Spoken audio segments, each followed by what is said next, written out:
Wipe, wipe, wipe.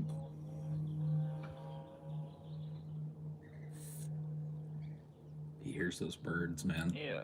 Whenever they make a loud enough noise, I see his ears like little radar dishes, like. Yeah. You're a bird hunter. Maybe we should just go full clickbait and just do kitty cat and doggy videos. Yep, that's it. Let's just disappear and make our animals the star of the show. Yeah. Cute animal videos.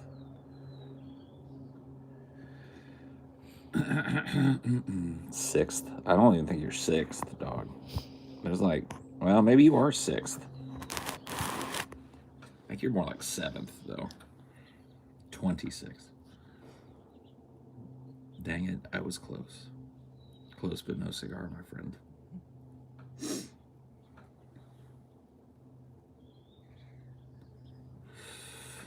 Greetings, cynical bastard. What a name. Hey, it's me, cynical bastard.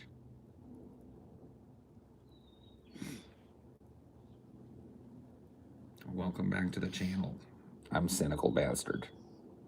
I'm actually starting to like this. Yeah. Cynical bastard. It's me, the cynical bastard. Oh, put it out. What, did it? Yeah, 'cause it's still wet. Oh, yeah.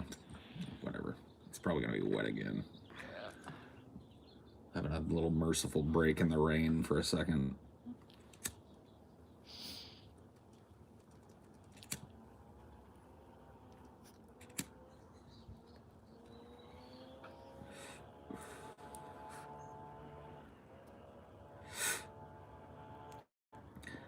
The cynical bastard.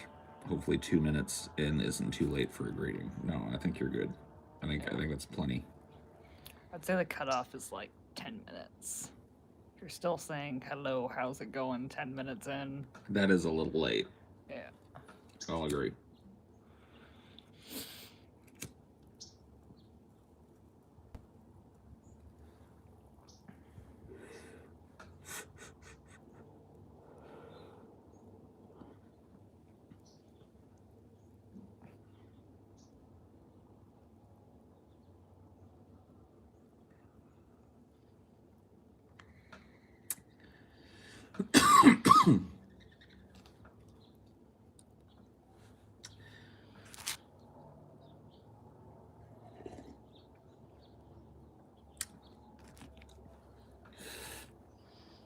Trying to get my brains warmed up a little bit today. Get my mind out of first gear and into second.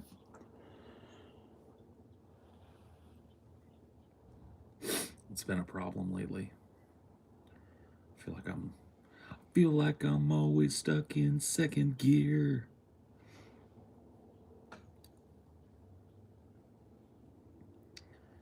I feel stoopy sometimes.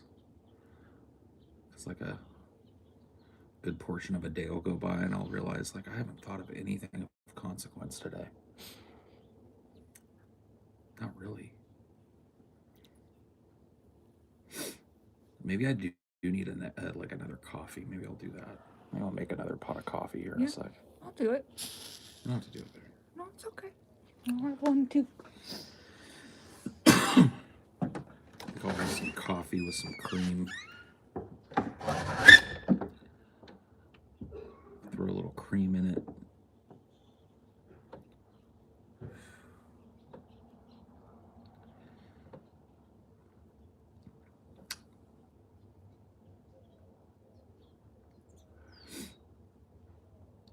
I'm feeling frustrated. I was just talking to Amelia a little bit about it.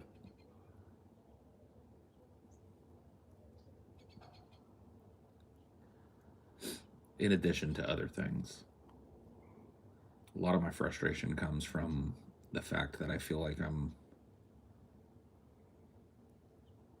deliberately, oftentimes, misunderstood.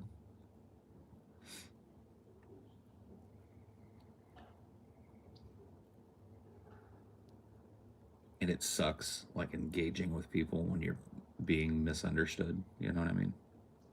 Try and be a pretty plain speaker. But plain speech doesn't go around here no more. My dog pooped out 2 AA batteries in my kitchen. Naughty priest. Holy fuck. That's no good. Your dog should not be eating batteries.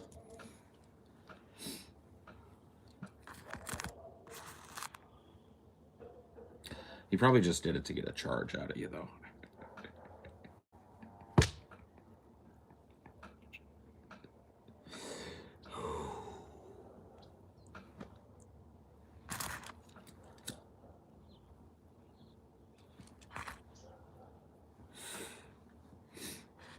What's up, Paul? Have you ever heard alternative legend Bob Mould's 90s band Sugar? Their debut Copper Blue is one of the greatest albums ever. I have not. I have not heard such a thing.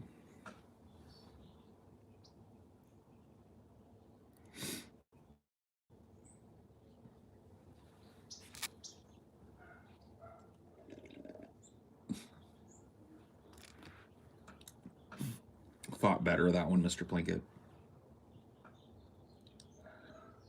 You're learning. Good for you.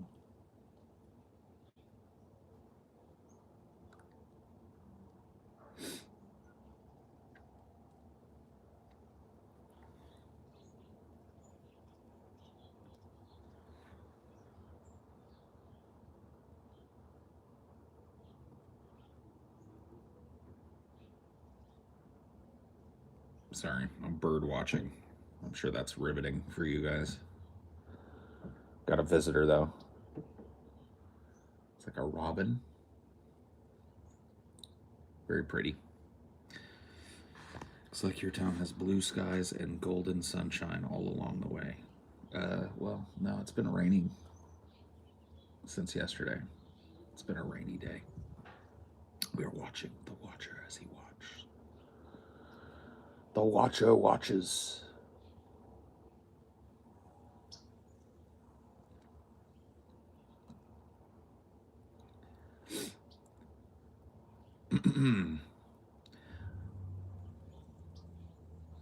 One of the great struggles, I think, in my life has been an attempt to put people in my mental, to give people my perspective.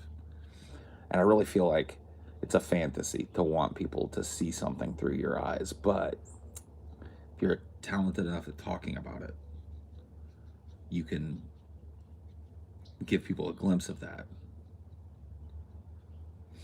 And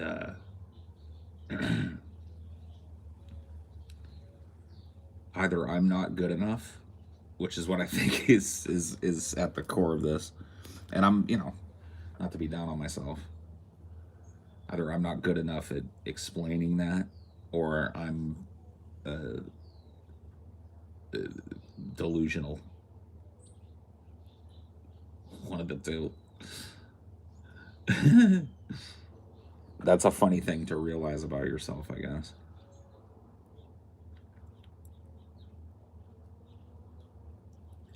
It's a spooky word, delusional.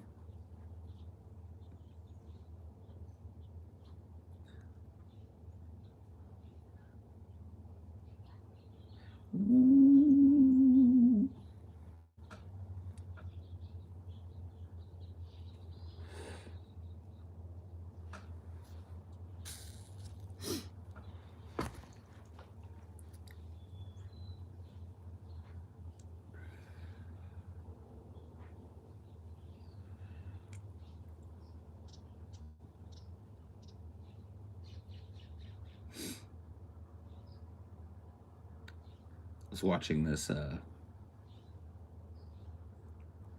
long compilation of like out of context Kanye clips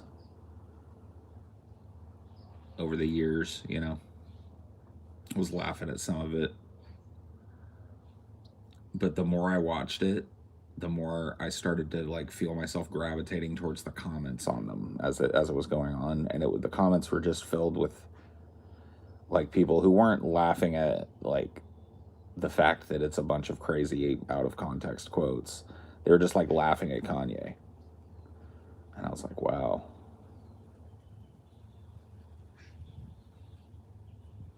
Like, I don't know. I feel like with Kanye, like it's a risky thing to even talk about him because there's a lot of like discussion that needs to be had around mental illness and stuff. You start bringing that to the table, but and I also think it's easy to overstate Kanye's influence, but I also think most people understate it. I think that like he's a guy that is bad at communicating his worldview. And I think that if you look at a lot of the statements that he makes with some care and a little bit of charitability, you'll see that he is a highly conceptual thinker. And people like that often have a hard time relaying those concepts to people. It's kind of a sad state of affairs. I really do feel that way too about Kanye. I'm not trying to like sign off on everything the dude says or does, but I do think that he is thinking in a way that most people don't give credit for.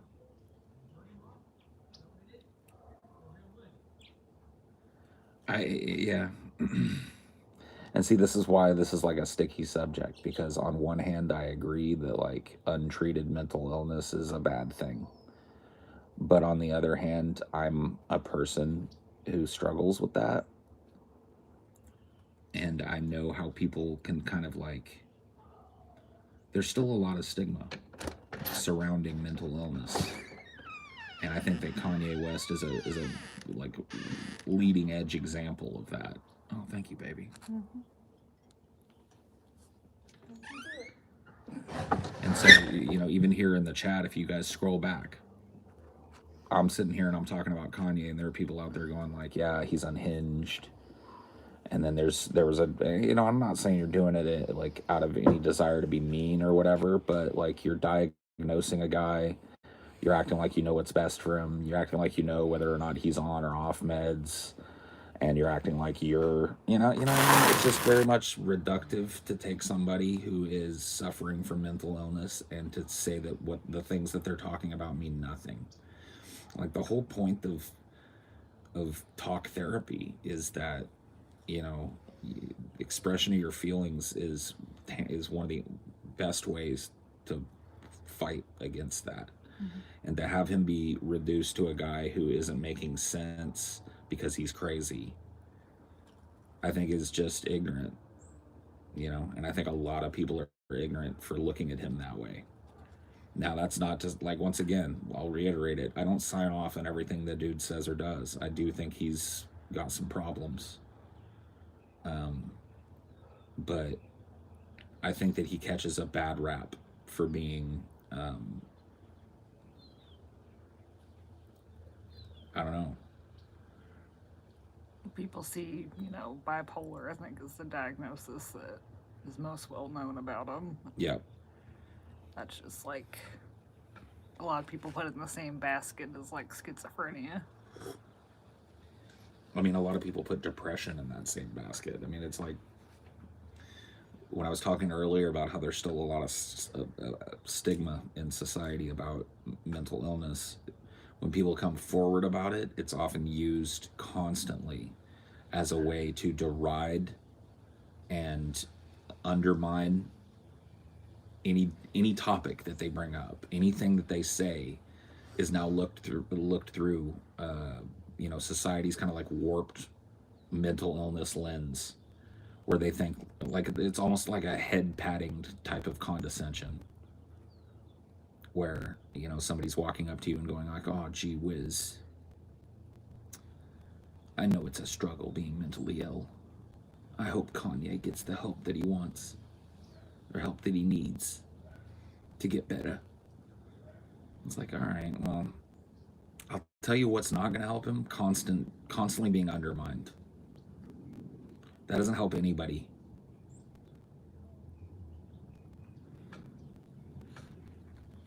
You know, constantly being reduced to whatever your mental complex is or what people think it is.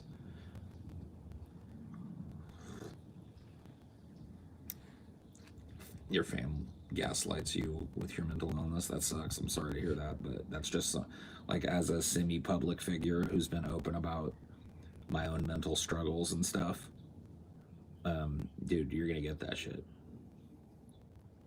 There are just people out there that, even, you know, despite this kind of new age of acceptance where people are feeling more open about coming out about having this stuff, and where it's been normalized, and where people are starting to realize that millions and millions of people have these diagnoses, and even in that, there's a lot of that. You know, there's no way that stigma has disappeared since the 80s and 90s. It's still there. It just takes a lot softer form now. Now it takes the form of so-called like neurotypical people who themselves probably aren't as neurotypical as they think. You know, patting people who have talked about their mental illness on the head, and giving advice to them as if they're having some kind of a meltdown when they're just expressing their, like, that's one of the most awful things to me, is like, when I get passionate about something, there will always at least be one of these leeches that'll tell me it's because I'm depressed, or because I'm having an anxiety attack, or because I need to log off the internet, or whatever the fuck. There's always this like internet MD. You know what I mean? And man, go fuck yourself with that. And you know, I don't take that type of tact with other people. You know, and I think that Kanye is like the ultimate example in our society of somebody who suffers with a mental illness, who's just reduced to that illness.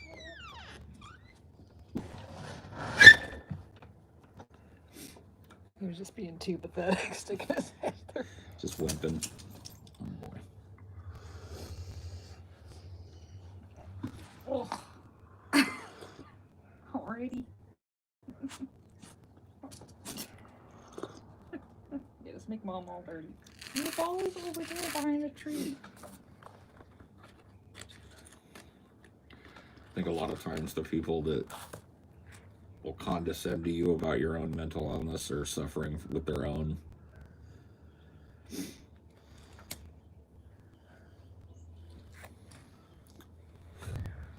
like everyone's got like a solution too. Oh yeah. Like, you don't exercise enough, you don't do this enough, you don't do that. Everybody thinks they've got the golden key to making you a happier person, and that just shows a fundamental misunderstanding of mental illness from the ground up. It's like, yeah, if there was a magic key, I don't think that you would have tried it by now. Yeah, I've tried a lot of them. I've tried a lot of magic keys. A lot. Mental illness isn't often spoken of in such serious terms. Why do you think you've chosen it as a fulcrum for today's discussion, if you don't mind? It's just stuff I've been watching. Like I was talking about how,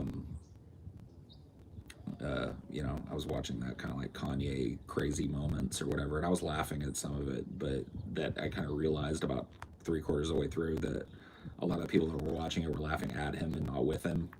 Like, I was laughing at how out of context everything was, and how, you know, if you take a statement completely out of context, it looks silly and stuff. And I was laughing along with that.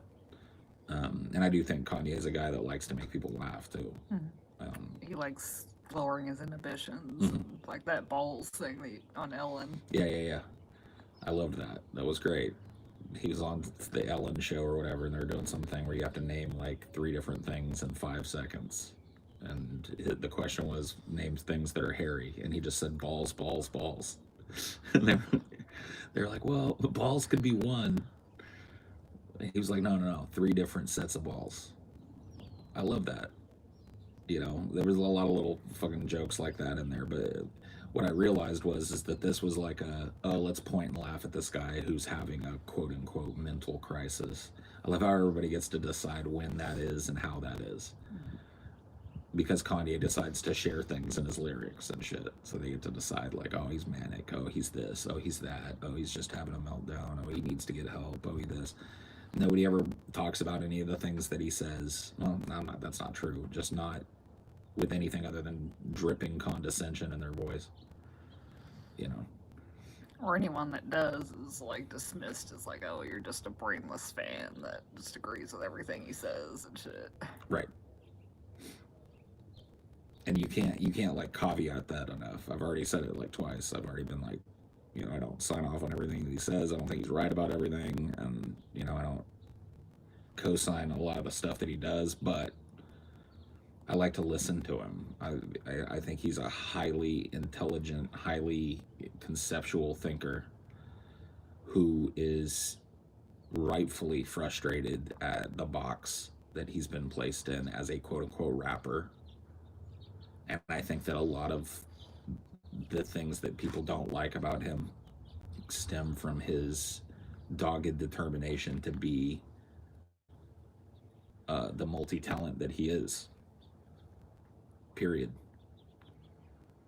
I don't think he likes even this. Like, I don't even think Kanye would be appreciative of me sitting here and talking and about his intentions in the third person or something.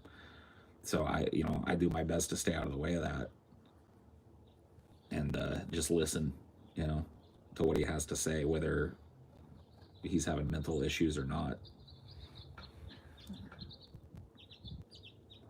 There's a channel that Amelia got me into called Soft White Underbelly that's all about that. It's all about taking people that normally nobody listens to, that normally society would walk by and go like pat them on the head, go, oh, what a poor prostitute, what a poor meth addict, what a poor schizophrenic, what a poor, hillbilly family that's all inbred. Oh, oh, oh, oh, oh, oh, oh, so sad. Oh, it's so sad the way that they have to live. And oh, nobody listens to what they have to say. And that's what his whole channel is about.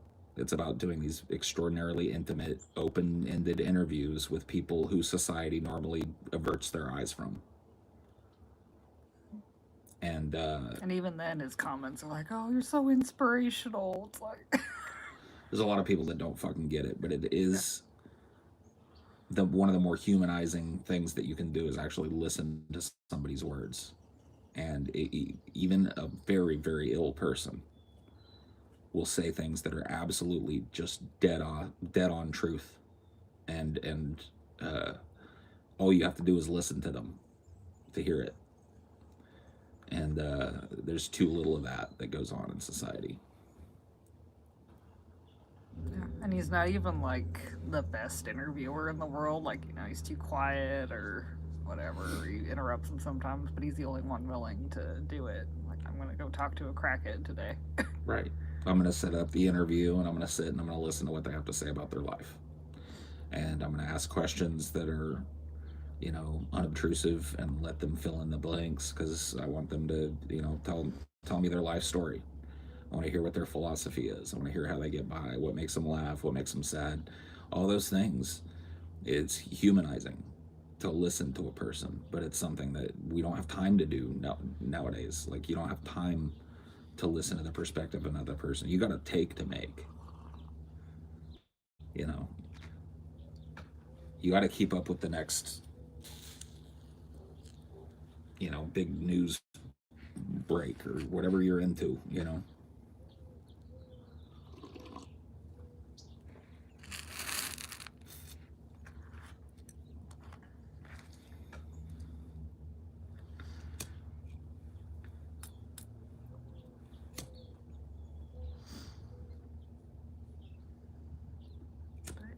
It's like these people don't like end up on the streets in a vacuum. There's all kinds of factors, and they'll tell you about it.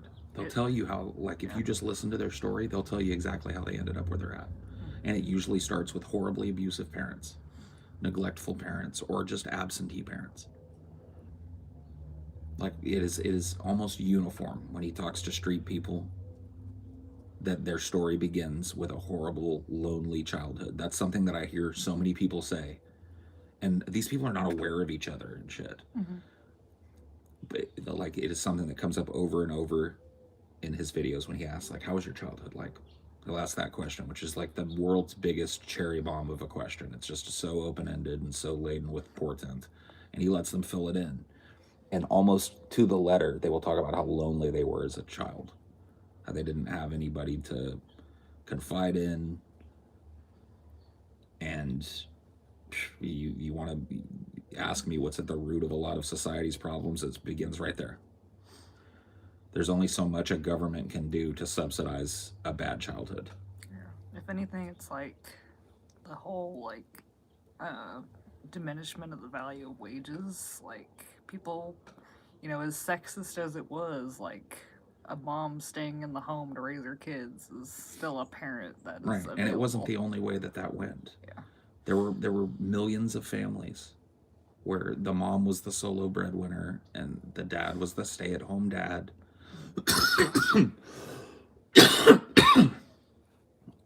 And it allowed for children to have a parent that was actively involved in their lives through the most formative part of their lives, who was there to listen to their concerns and help develop them into young little people. And the people that are denied that, either in part or totally, are people that end up slipping through the cracks in society almost uniformly. And this is not just from watching Soft White Underbelly. This is conversations that I've had with people at various stages and various places in their lives and stuff.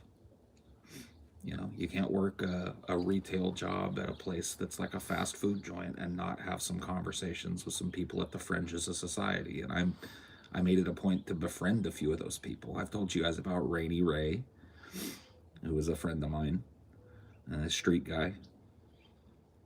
And he had a lot to say. Nobody ever listened to him. He was so interested when somebody would come and sit down with him,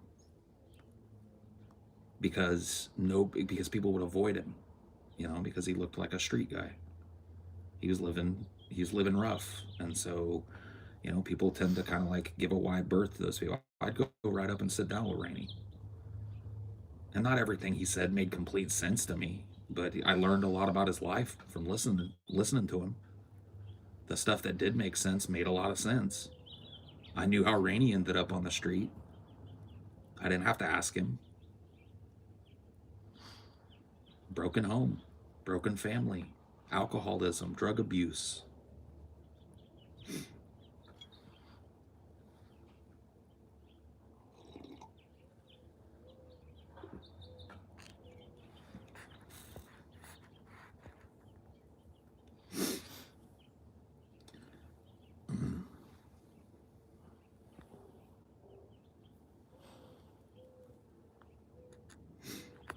People don't understand too. It's like people on the street aren't like devoid of any family. Like a lot of times they've had family, they still have family and they've walked away from it, or the Yeah. family has walked away from them for reasons that are incredibly complex. But yeah, no, they're not like a lot of people. I think a lot of assumptions are made about people on the street, and unfortunately, I think that we're moving through a time right now where a lot of people are going to become a lot more intimate with how people end up on the street, because it's going to happen to them or somebody that they know. And I hate that. I don't want that for people. But maybe it'll engender a little bit of empathy in our society if we should survive whatever is on the horizon here. But, I don't know. I was just thinking about that. I started watching the Kanye video that came out, where he's kind of implicitly threatening Pete Davidson's life or whatever. And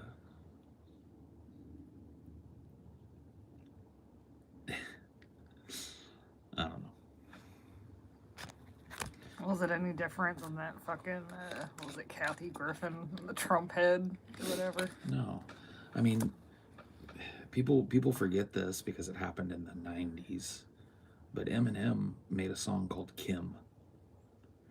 And Kim, by the way, is the name of his ex-wife and the mother of his daughter, Haley. And the song Kim is basically just a torture fantasy where he literally talks about how he's gonna, like, he walks us through it, like we are Kim. And so there's these muffled female cries all throughout it where he's talking about how he's gonna, you know, like just letting his whole fucking psyche, including the violence, come out of it. And that song made some waves at the time when it came out, but it's almost forgotten now. People are acting like this Kanye shit is like some kind of fresh beef or whatever. It just, no.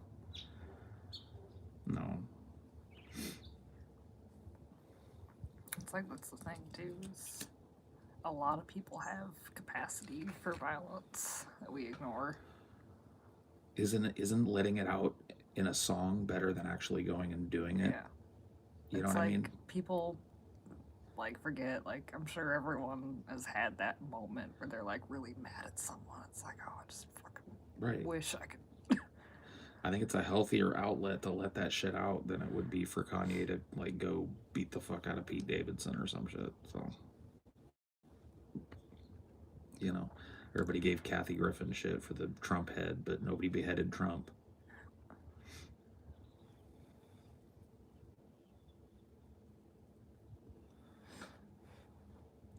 It's just one of those things, man. People have such a narrow and uncharitable view of any kind of thought process that kind of contravenes the mainstream. Mm-hmm. And that is very frustrating. It's a very frustrating part of interacting with other people.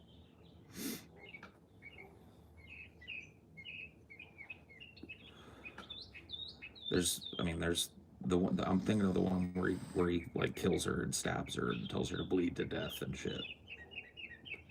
He zips her up in the trunk and takes her on a drive out in the middle of nowhere or whatever the fuck. And she's like begging him to stop, and he doesn't, and he kills her. I think a lot of people don't like to admit that they've had the same fantasies. Every human being has violence as part of their nature. Mm-hmm. Every human being. I don't care how peace-loving or meek a person is. We all have a lizard brain. We all have a fight or flight mechanism. We all have psychological underpinnings that will allow us to be violent in certain situations. It's just the truth about human beings, but it's such taboo. It's taboo for us to talk about that. It's taboo for us to admit that we have that sort of thinking, even though like Amelia said, we've all thought about somebody like that. Everybody. You may not be proud of it. It may not be something that you engage in every day or whatever, but we've all had dark thoughts. And you should be talking to people that do cross that line. I think it's better out there. Yeah. I think like that there was a volatile situation between Eminem and his ex-wife that would have been exacerbated had he not had the outlet that he had to express the anger in a way that ultimately didn't hurt or kill anybody. Rather than him being in a situation where drugs and alcohol and desperation pushed him to the point where he felt like the only thing he could do was to act out that fantasy. How do you think that shit happens? You think it happens in a vacuum? Yeah. It just doesn't. It doesn't happen in a vacuum. You know, a lot of people, and it's a very taboo subject. Just mental health in general is, but like violence, very taboo. It always has been. It's always it's always been like a social faux pas to allow yourself to express a desire for violence or whatever. I'll admit that I'm put off by it. But I'd rather people be saying it than doing it, you know?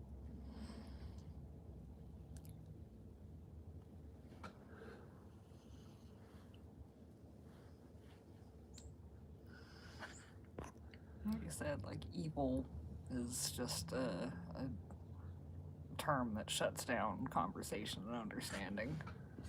Yeah.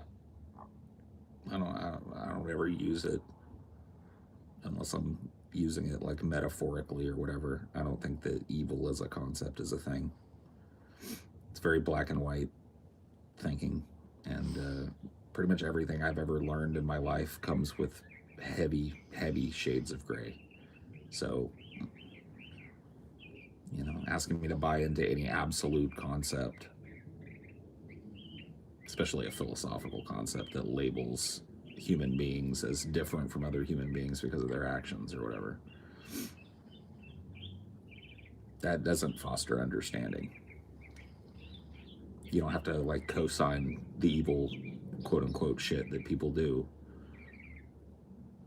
to understand the human underpinnings of it. And I don't think it fosters any kind of understanding to label a person a monster. Hello. Thanks for the $2, bud.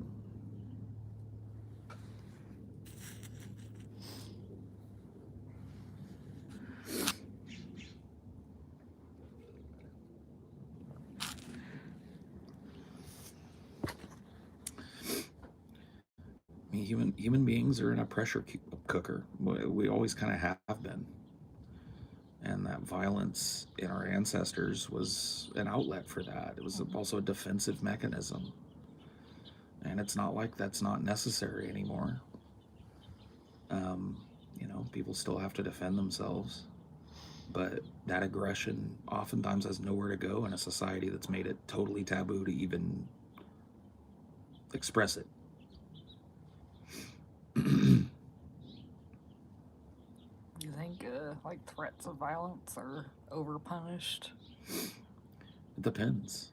I think that, like, in order to understand a threat of violence, you need to understand what's going on in the situation. That requires a lot of listening, and there's no time in the justice system to sit and hear both sides out, and to be charitable to both sides and to try and figure out what happened between two human beings that it would come to this. And so I think honestly, when it comes to like direct threats of violence, and there's a certain point where like you've got to just take somebody at their word, and I think that a lot of times bad things happen because and people will tell you they're going to happen. A lot of the school shooters and shit, had little manifestos and tiny little online presences and stuff where they were just basically telling people what they were planning. And nobody listened and nobody took it seriously. And so that's definitely like the other side of the coin, right? And the difference between those two positions is the nuance. You have to understand what's going on in the situation. When is a person like reaching out and trying to get help? What's a cry for help? And what is a normal human expression of anger and rage and exasperation and frustration? So do you say, like, intervention is the best policy initially? Probably, yeah. Paul would be pithy if he wasn't often hypocritical to my own philosophies. You've got a few characters. Could you explain what is hypocritical about anything that I've talked about here today? I'd love to hear it.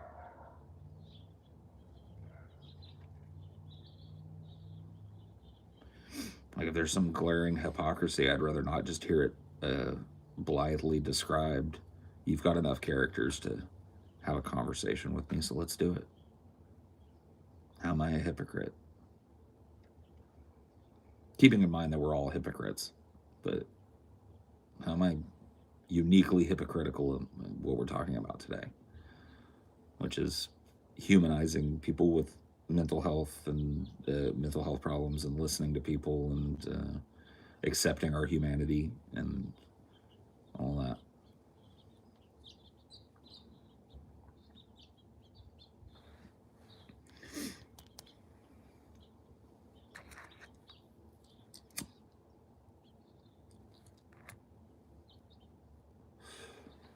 Whatever. mean, this is like one of the things that makes this show different from a lot of the shows that people watch is that I'm directly interactive with the chat as it goes on. I don't treat you like a big giant blob of people. I read your comments and I respond directly to them. So, I mean, I'm not trying to put you on the spot. If you're not here to have a conversation, then I don't know what you're doing.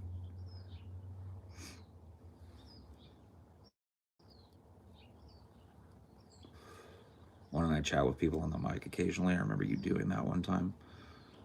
I found like fan communities to be pretty fucking toxic, and when I involve myself on the level of like going into discords and stuff, it's just never a fucking good thing. It creates an environment of like hyper competitive nerd rage that I can't fucking deal with on the day to day, and so having a Discord server or whatever would involve me having like relationships in the fan community, like professional relationships where I know somebody that's running this, or I have contact somebody to set up a room for that. I just don't want that. Like, I don't care to have that. I think it's better. I think it's better to not have super direct intervention in the fan communities. I think the only exception to that is our subreddit, and that's LOL Reddit, dude. That dude not answering. I don't know. I haven't really been looking, to be honest. Let me scroll back and see. No. He just wanted to drop a bomb and walk away. Yeah. You're a hypocrite because reasons. Because you're making my brain hurt. Yeah, it's just a low effort, low energy, attention seeking type of comment or whatever that probably didn't expect to be called out. But whatever.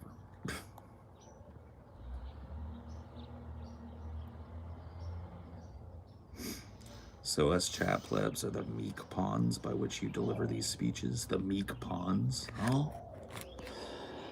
What do you mean the meek pawns?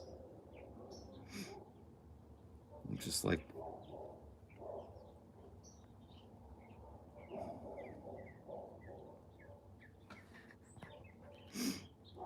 people like to hit and run and chat just like on the playground. Yeah, it's true.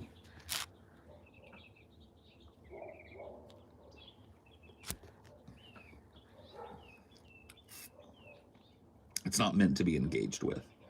It's meant for me to read and have some impact on me. Like, that's... Oh no. You're totally right, though. Everyone is a fucking hypocrite. Everyone has different standards for what they do versus what other people do. Of course they do.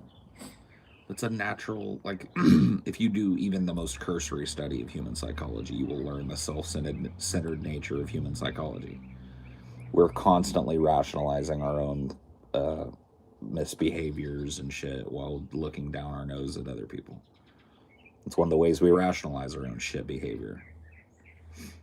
And it's not just bad people or good people or in between. How, it's everybody. Everybody. Nobody can hold up their own fucking moral code. That's kind of the point of looking at morals as not like a big giant monument of like literal stone tablets, but rather a shifting understanding of how we as human beings can interact with one another while providing ourselves freedom from violence and degradation and shit. How can we work together to make a place that's peaceful enough so that we can all live our own lives, right? The answer may just be that it's not possible, that we have so much violence in their DNA and our instincts that there always will be outbursts of violence. And it depends on how you look at things, right? There's a perspective, and I can understand this even if I don't hold it, of looking at human progress, scientific progress, and saying, oh, look at how much better our lives are now than they were back then. And I could see people saying that, there was definitely like long periods of time in human history, maybe, hundreds of thousands of years, where it was a very hard scrabble existence to be a human being. Life was kind of short and cheap and brutal. And, you can say that all the way up through civilized times. I still think it's there. I don't really think things have changed as much as people think they do, but that's a matter of perspective, right? I'm a philosophical pessimist. And so where you see a rose garden, I see a graveyard, you know? Not to use a metaphor from our recent movie history. We watched Frailty recently. Yeah.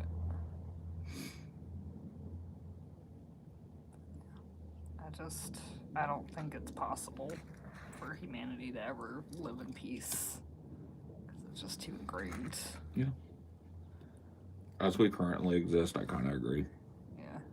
Like, I think this might be about the best that we can do in terms of... Sad but true. I don't know if I agree with that, but I don't think that there's a multinational answer. Yeah. I really do think that human beings could, but I don't think that we will. That's how I feel about human beings. That's the source of a lot of the frustration that I think comes out in my political ranting and my philosophical ranting. It's that I have maybe a misplaced amount of faith in human beings to learn from their own mistakes and maybe make something a little better and actually start making progress.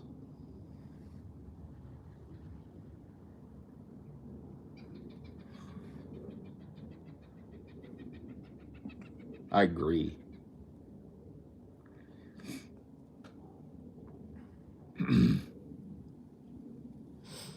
Yeah, it's like we're just not herd animals where everyone's lifting each other up and relying on each other. Right. And I honestly just think that it's like a lot of that has to do with just how many of us there are. Yeah. Like maybe the human experiment works better in small bands and troops like we existed in for most of our history. And maybe this whole experiment of civilizing, quote unquote, ourselves is, and I mean, if you really look at the outcropping of it, there's no maybe. It was a horrible idea. It has been horrible. And globalizing. It's been horrible for us as a species. It's been horrible for every other species on this planet. It's been horrible for the planet, for the environment that we all rely on. You know, and that's, once again, I understand that's a matter of perspective. I understand there are people that hear something like that and they go, oh my God, this guy.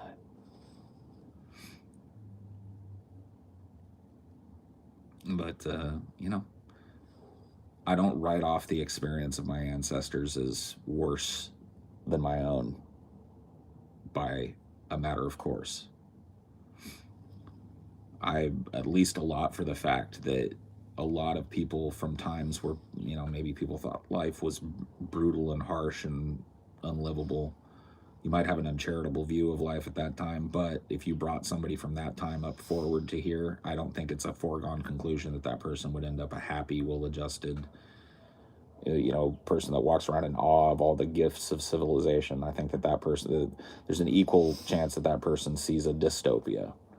They're brought forward, and once they learn that everything that they're doing is being watched and recorded, and they don't have freedom to manage their own problems and their own needs. I think that there would be a lot of people from those so-called times that would absolutely and utterly reject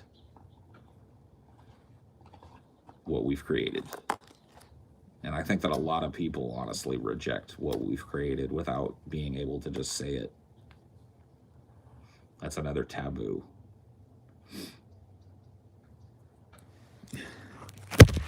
Whoa.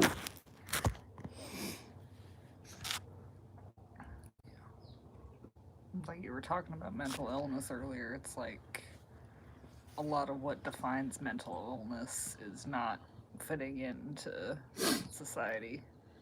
Yeah. I think that a lot of times people are misdiagnosed on that basis.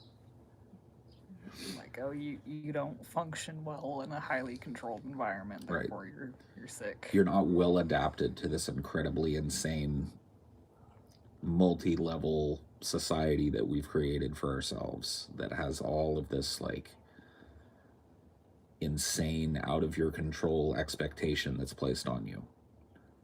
You know what I mean? You're not adjusting well to that, so you're insane. Okay. I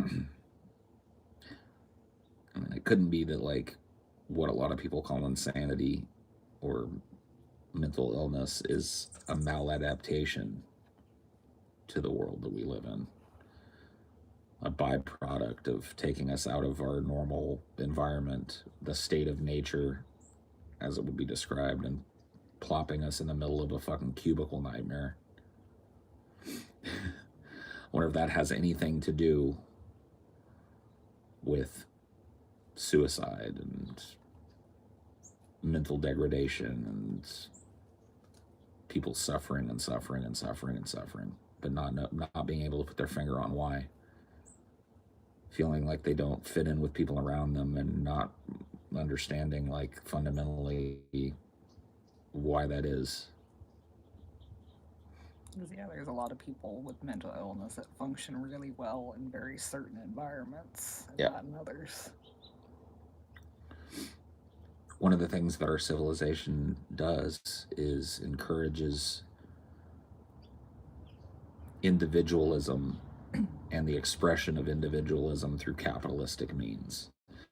And what the end result of that is like neighborhoods like mine, where I don't know my neighbors. They don't have any interest in knowing me. They know I'm going to be moving along in 1 or 2 years. You know? It's like we made eye contact with neighbors when we were sitting out front and nothing. I mean, no hello, no. It is what it is, dude. Yeah. I don't expect it. Yeah.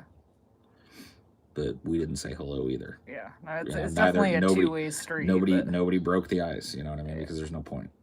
What's the point? What's the point? Yeah. That's always odd with me with friendships. Is like the two-way street thing. Like who breaks the ice? I think so many friendships fail because both sides are like, I don't know. Yeah, I don't know. I'm definitely not a dude to talk to about maintaining friendships. I was never really good at it. I have, for good or ill. And I think that there are some times where maybe I was in the right and maybe sometimes where I was in the wrong. But, when I look at my life and the balance of the different friends that I've had, I've been alienated from a lot of them. And when you go through a lot of that, you start to realize that maybe it's you know what I mean? Maybe you're the common denominator. I'm not trying to be down on myself, but I'm just saying I don't really think I'm great at maintaining friendships, typical friendships as they're described by people. I'm not a super communicative person when it comes to shit like that, especially at a distance. It is so hard for me to maintain social connection when there's a distance between me and another person. And I always suffer from that. We live in an age where people are making friendships across national borders and international borders and on the other side of the globe and shit. And I have proven time and time again I am incapable of it. I can't do it. There's something about the physical and personal kind of nature of an online text-based relationship that just does not work for me. And distance creates distance.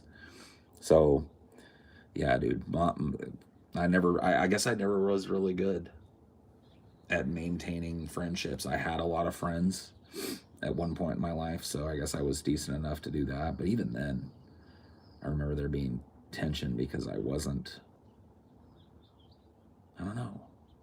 I just felt like people expected me to go a little more along with whatever. And, there were days where I just wasn't interested in doing anything, And that kind of expressed itself at different points in my life with different groups of friends and shit. Them saying like, oh man, you changed. And the truth is like, yeah, I did. Why? Like, I remember in my late 20s when I really took a hard look at how much I was drinking and shit all the time and decided to stop doing that.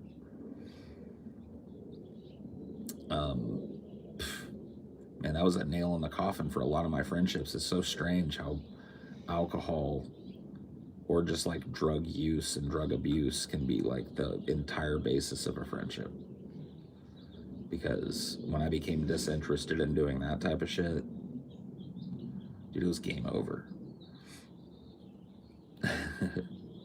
There was just nothing else to do. How much would you drink? I don't know. I'm not gonna be like 20,000 infinity beers. I don't know, man. I would drink to drunkenness probably 3 times a week. I'd say that'd be a good estimation of my teens through 20s when it comes to like alcohol abuse. A lot of like binge drinking. If I had an off week where I didn't drink all week, it would usually be capped off with a big drunken hoo-ha.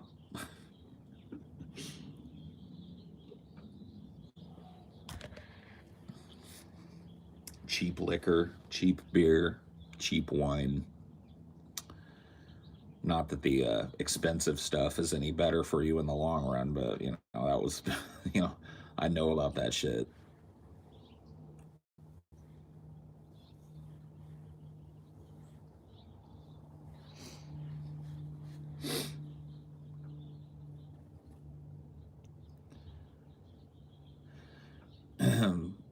Not only do I think that there's no such thing as a human being that doesn't have a quote unquote vice,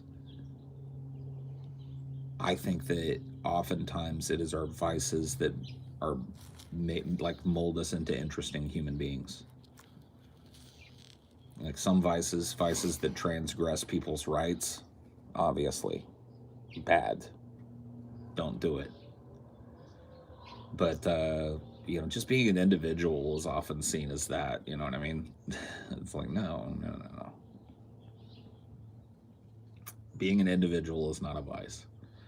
Choosing to pilot your meat vessel around drunk, I mean, it's your fucking life. You know what I mean? Do I think it's the best thing that you could do? No. Am I gonna slap the bottle out of your hand? No. Probably not.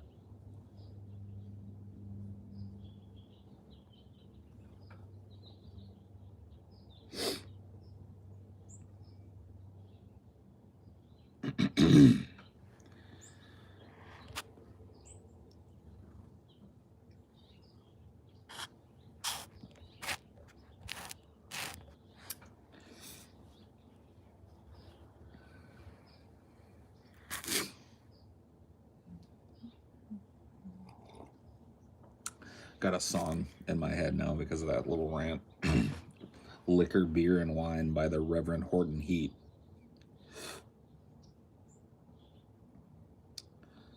It's like an old kind of like honky tonk crooner song from a I don't know what they call it, like a rockabilly band, I guess. Like a fusion of outlaw country and punk alternative.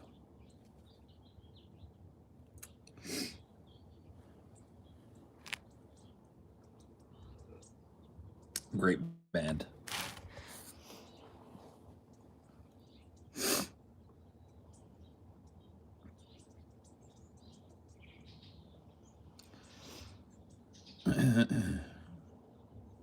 I don't know. I feel like alienation and loneliness is one of the big problems in modern society. Isn't it strange that as we become more numerous in the world, we become less connected? You'd think it would be like the opposite. But I see signs of it all around me. Everywhere I go. This, like, I'm not going to look at you, you don't look at me. There's no hey there, howdy anymore. It's like everyone's suspicious of each other and fearful of each other. And rightfully so. Rightfully so, right? I mean, who knows? You might be living next door to the next Charlie Manson. No, I mean, yeah, there's this suspicion and fear. I mean, what do you think you're going to get in a surveillance state? Mm-hmm. Yeah, it's like your whole life is bombarded with, oh, look at this murderer. Oh, look at this crazy person. Oh, look at this. Fear, fear, fear, fear, fear.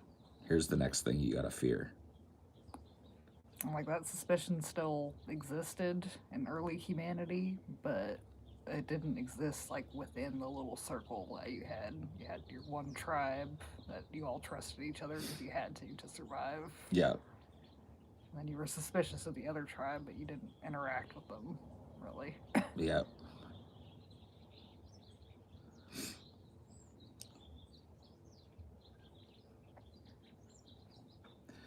I've seen, I mean, that type of shit has basically like divided my family. That tribalistic kind of thinking. It's just like I really honestly think there's a belief that at some point in my life I'm just going to go like hallelujah and join the church. And I've said like explicitly to people, like that would be like me saying that like one day you're just going to go like, this is all bullshit. And you're going to become an atheist. It's like, it's just as absurd. It's just not going to happen. And if you wait around for it to happen, or you keep trying to facilitate it happening, it's just going to push me away. I've had that talk multiple times with members of my family that are religious, and I don't think they listened. And yeah, there's a certain, like, human craving for that kind of connection. Like, there's obviously some benefit to your well-being to be in a community. Otherwise, no one would do it. But Sure. it's predatory because it's playing on that need that isn't being met by society. Right. I don't know. On one hand, I really don't, I just, no, I guess I don't begrudge people the right to labor under their own like delusions about how things work, I guess. But yeah. You just don't want it in your face. Not all the time. Like I don't like if it comes up in context or whatever, I'm not saying you have to like we have to pretend to be on some kind of neutral ground that doesn't exist or whatever. I can be an atheist, you can be a Christian. If we can coexist in the same environment and not necessarily throw that philosophical standing in each other's faces constantly, we're probably going to be okay. But if one or the other side is precluded from doing that, then you can just forget about it. There's not going to be a,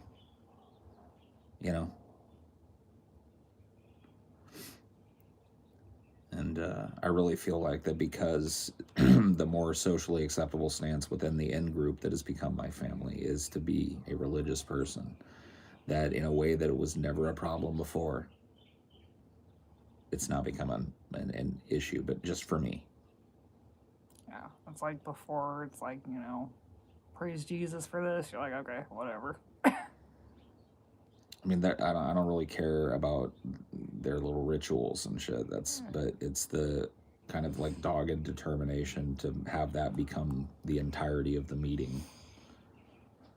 And just kind of how exclusionary it is to show up to your own family functions and only know about 10 people in the room of 50. I grew up in religion. I see more beauty in a kitten's eyes than I ever saw in church. Well, there you go. I'm telling you, man, kittens, animals in general, make life worth living. Mm-hmm. As pessimistic as this conversation is, we're going to look at the birds and be like, oh, look at that bird. Yellow butt. Oh, yeah. See him? Mm-hmm. Oh, yeah, show me the yellow butt. Oh, yeah. Yellow rump. Flighty little ones. Yep. They don't like congregate like the sparrows do. They catch it. The one I saw yesterday was perched on the fence right behind you here. Yeah. And he was jumping up off the fence, and I thought he was going to fly away, but he was swooping, so he was catching mosquitoes. Yeah. Or little moths or whatever out of the air. So I think that's why they're so flighty. They're not like going to sit and peck the ground. Yeah. I think they're like hunters, man. They eat on the go. They pull through the drive-through. Yep.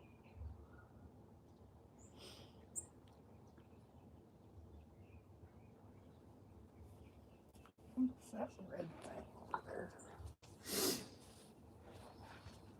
It's a leaf. Oh yeah, they're just leaves. I'm sure it wasn't like some plastic thing that blew in. No. It's just a leaf.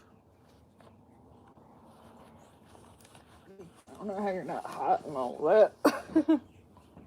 I'm not, dude. It's cold. cold out here.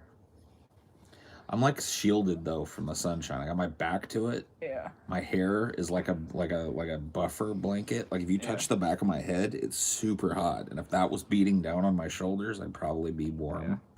Yeah. But it's not. Well, I was wearing black too, so I guess that makes sense. That is true. I'm wearing nice, reflective, giving up on life sweatpant color.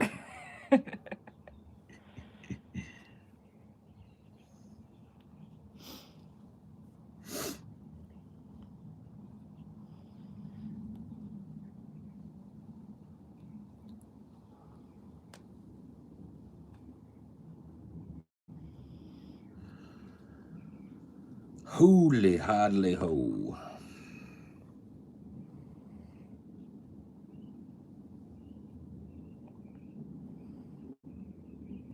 The color of comfort, yeah. This is my most comfiest hoodie. It's got like the little like fake fleece on the inside of it. Oh yeah. Visited my mom's church for the first time in years. I forgot how painfully self-deprecating sermons are. It was just sad. Yeah. Oh yeah, everyone's evil and they need to redeem themselves in the church. Holy fuck, man. I'm sorry, dude. I don't have that like internal battle or whatever. Yeah. Or you have negative self-talk, but it's not like give it all to Jesus. I can't unburden myself at the altar.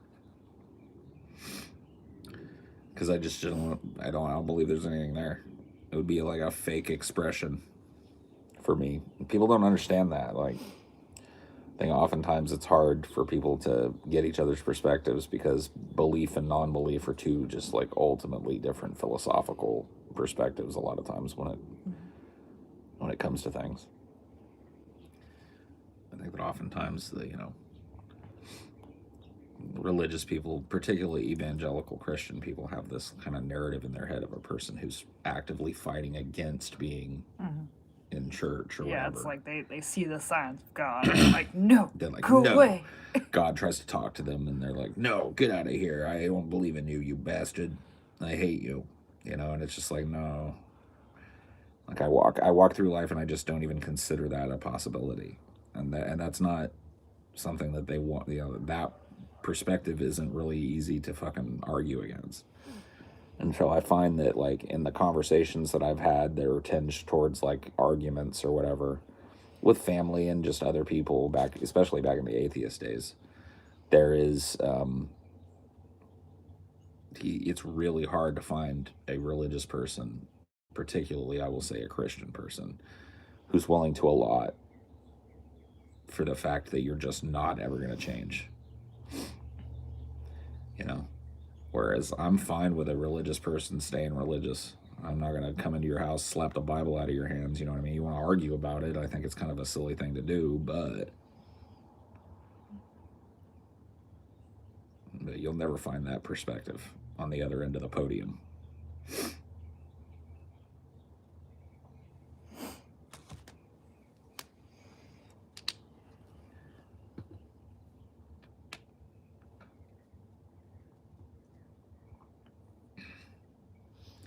Yeah.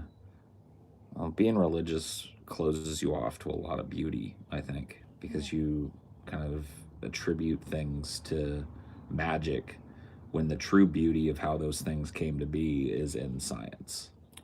Yeah. Well, it's like that whole phrase, devil in the details. Right. True. It's like, why?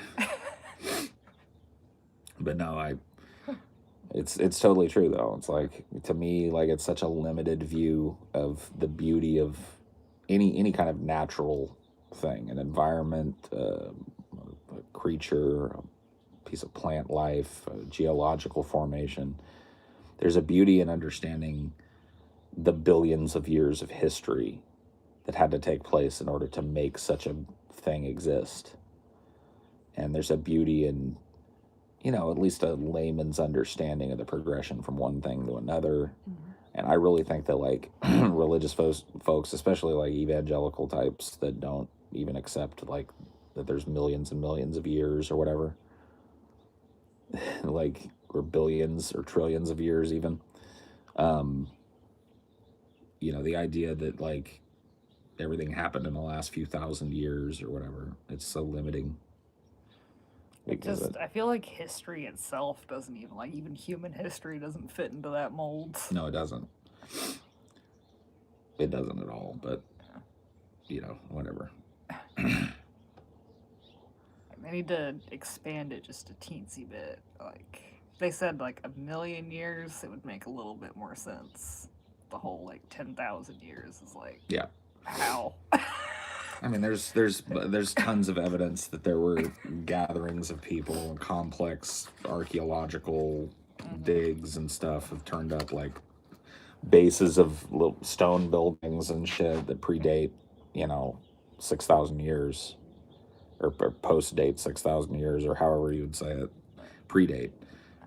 I mean, it's 8,000, 9,000 year old artifacts and shit, and then not to speak of just the lineage that we have in the form of fossils, not just fossils of our cousins and the animals that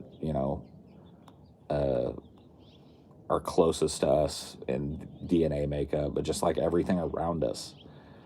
We don't have a perfect history, but what history we do have unveils like an astonishing ocean of time.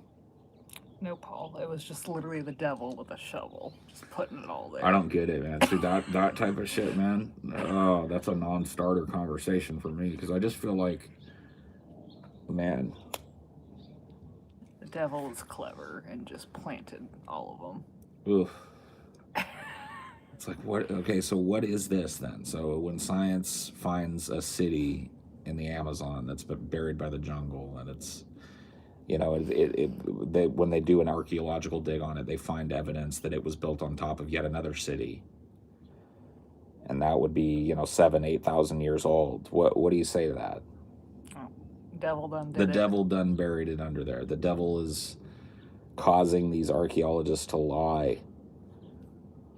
Carbon dating is a myth. That was like the most distinct thing I learned from Sunday school was the whole like the devil planted the dinosaurs. I mean, that's like I used to make fun of that back in the day, and I did not realize that was actually being proffered. You know what I mean? Like I used to make fun of like what do you think? Like the devil's going around burying bones or whatever to trick you. Some people think that way. And that's what they think. Yes. The devil went back in time or whatever and buried a bunch of bones. Hypnotized all the archaeologists.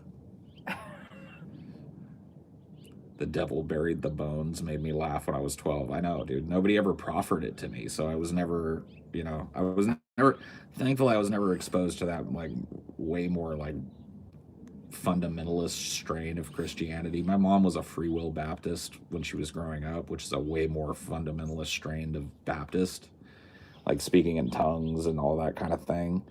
But she herself was like a friend of Jesus or whatever. Her religious upbringing was really kind of cemented, at least during my childhood, in the hippie movement. She had like a Jesus Bible and all of that stuff. Mm-hmm. Very nominally Christian, according to a lot of evangelical perspectives. Definitely not somebody that felt like they had to be in church ever. You know what I mean? Maybe once a year we would go to church for something. And that's a fundamentally different kind of religion than the one I'm talking about. It's not inherently incompatible with reality. Yeah, it's like almost like a philosophy book. Like, you listen to the teachings of Jesus. That's what the Jesus Bible is, basically. It's like you can ignore everything else. What's in red is what Jesus said. That's what you focus on. Yeah. Speaking in tongues, it's a strange thing to an outside observer, but it's actually rooted. Scientists have studied it, and I can't remember the exacting nature of all the studies and stuff. But when I remember reading about, and I read about this when I was playing somebody that speaks in tongues, and they found that like when people are genuinely speaking in tongues in this like religious fugue state, the same parts of the brain that light up when you're dreaming light up. And so glossolalia, I think is what it's called, it's thought to be an ancient thing. It's thought to be something that we were doing well before any kind of established modern religion was put into place. A kind of emotional outpouring of vocalization that may have even led to the development of actual language. It may have been something that our ancestors did as an outpouring of emotion that caught on, you know what I mean? And people started, the origin of how language developed, very muddy and murky. It's one of the most amazing things about human beings, honestly, is our ability to directly communicate complex ideas and internal ideas to people. Kind of brings it full circle as to what I was talking about earlier, but you get my drift. They don't, none of this is like absolutely certain, but there's if you look into glossolalia or whatever, there's been a lot of studies of people that enter into that fugue state, and there's something going on in their brains. Their brains are flooding out with dopamine, and there's just a lot of shit going on. It's a psychological state, like deep meditation, where a human being, or self-hypnosis even, it's on the level of that kind of manipulation of your brain waves and shit.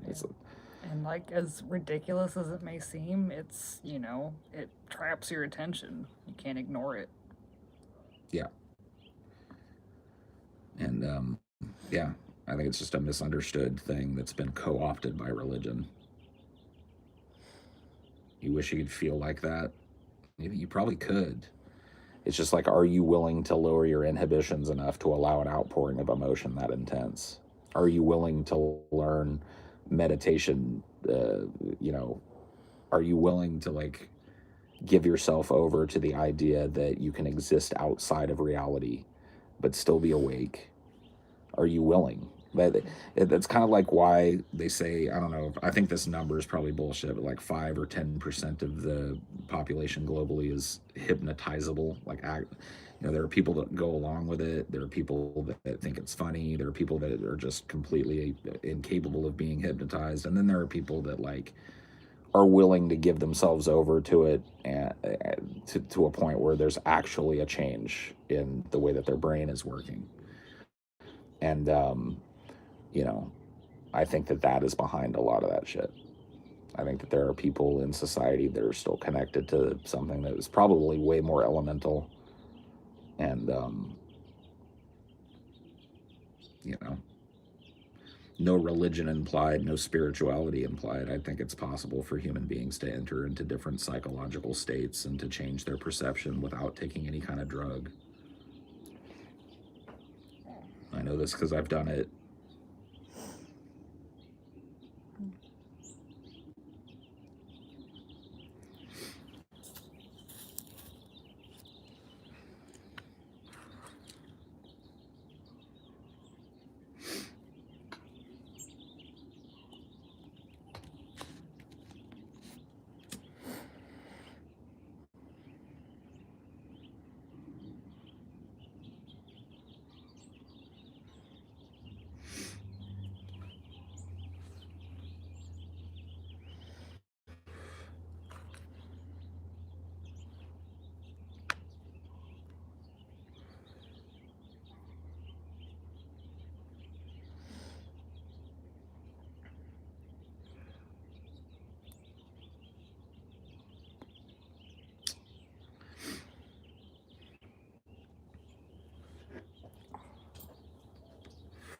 Just throwing up too much out here. Yeah, I don't blame you, babe. Sorry. Okay.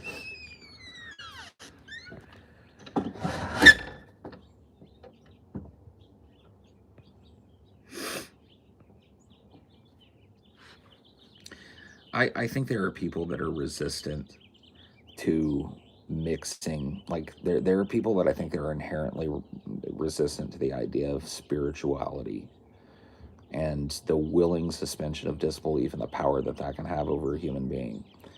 And I don't blame, people for being resistant to that. I can understand their fear of irrationality.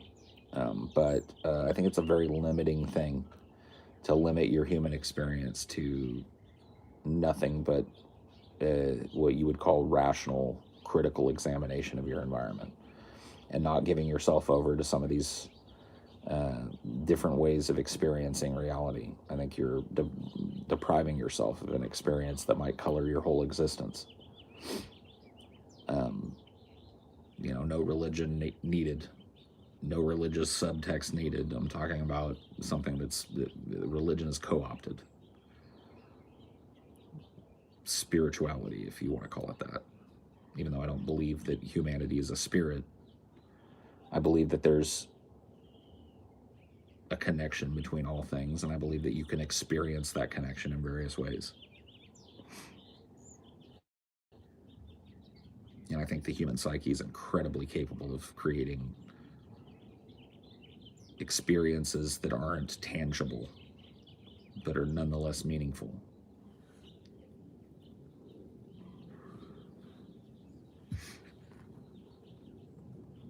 I agree. I mean, we live on a ball of rock in a void that has suns larger than solar systems and black holes to another world. Anything is possible, and yet everything is too.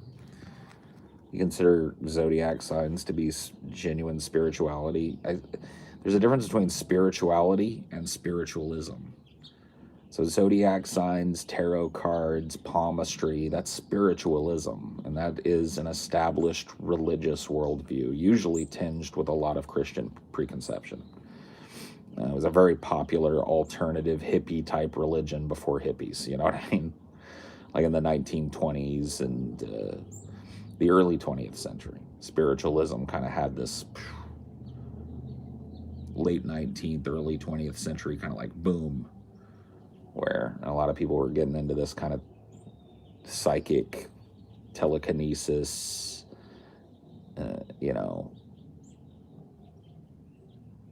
empath kind of stuff. You can talk to the dead, man is a spirit kind of things. A lot of little weird cults came out of that.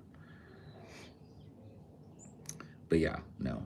There's a difference between spirituality, which is the concept that I'm talking about, for lack of a better terminology.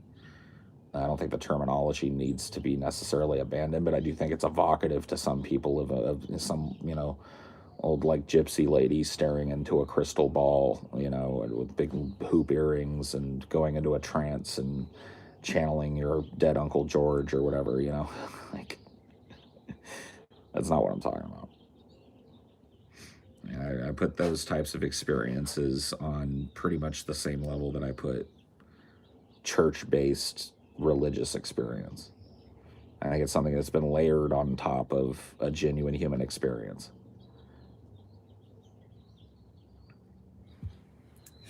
But anyway, I'm done. I'm going to see you guys later.